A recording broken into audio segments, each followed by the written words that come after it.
جو میں کبھی سوچ بھی نہیں سکتی۔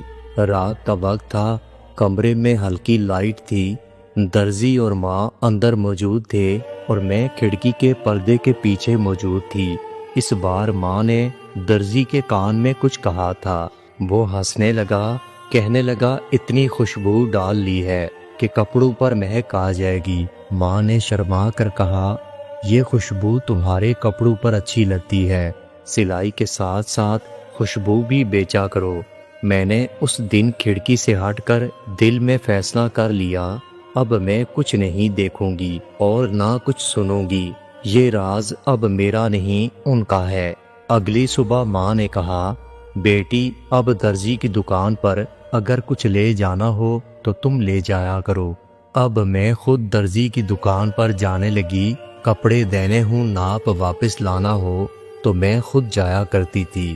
ایک دن درزی مجھے کہنے لگا، بیٹی تم بہت سمجھدار ہو، تمہاری ماں بہت خوش نصیب ہے کہ تم جیسی بیٹی عطا ہوئی۔ میں نے پہلی بار درزی کو جواب دیا، میں نے کہا، اور آپ خوش نصیب ہیں کہ ماں جیسی عورت نے آپ پر اعتماد کیا۔ میری بات سن کر وہ بہت حیران ہوا، کیونکہ یہ الفاظ میرے دل سے نکلے تھے، میرے لبوں سے نہیں۔ وقت ایسے ہی گزرنے لگا، مگر کچھ تعلق وقت سے آزاد ہو جاتے ہیں۔ درزی اب صرف ماں کے لیے ایک درزی نہیں تھا، بلکہ ان کی باتوں، ہنسی، خاموشی اور تنہائیوں کا ایک پورا مجموعہ بن چکا تھا۔ شروع میں جو مجھے تجسس تھا، وہ اب ایک خاموش قبولیت میں بدل چکا تھا۔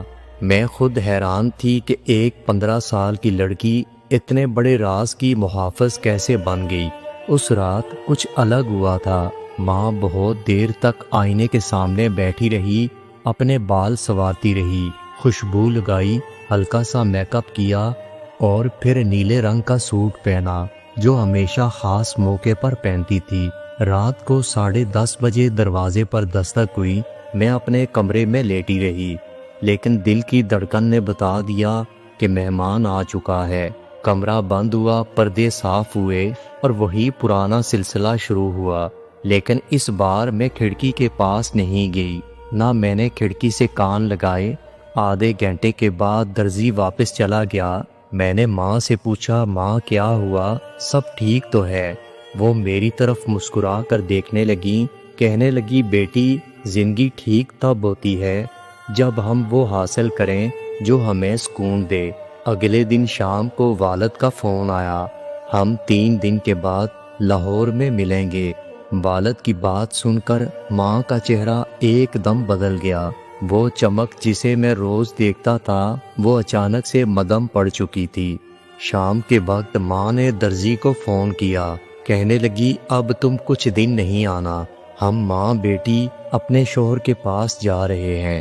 فون بند ہوا۔ ماں نے آئینے کے سامنے جا کر میک اپ صاف کر دیا۔ اسی دن مجھے اپنے کمرے میں ہلکی سی آواز سنائی دی۔ میں نے دیکھا تو میری ماں میرے پاس آئی تھی، میرے پاس بیٹھی ہوئی تھی۔ ماں کہنے لگی، بیٹی تم بڑی ہو چکی ہو اور تم نے جو کچھ بھی دیکھا، سنا یا تم نے جانا، وہ بس تم تک محدود رہے۔ میں خاموش رہی، لیکن میرا دل ہر رات کچھ اور کہتا رہا۔ اس دن کے بعد درزی دوبارہ ہمارے گھر واپس نہیں آیا۔ ماں نے سب کچھ ویسے کر دیا جیسے پہلے تھا، نماز، روزہ، کپڑوں کی سلائی اور ماضی کو ایک بکسے میں بند کر کے رکھ دیا تھا، اور ماں نے اپنے چہرے پر وہی پرانی مسکراہٹ پہن لی جو برسوں پہلے تھی۔ وہ سلائی جو درزی نے کی تھی، وہ صرف کپڑوں پر نہیں تھی، بلکہ وہ دل پر چلی تھی۔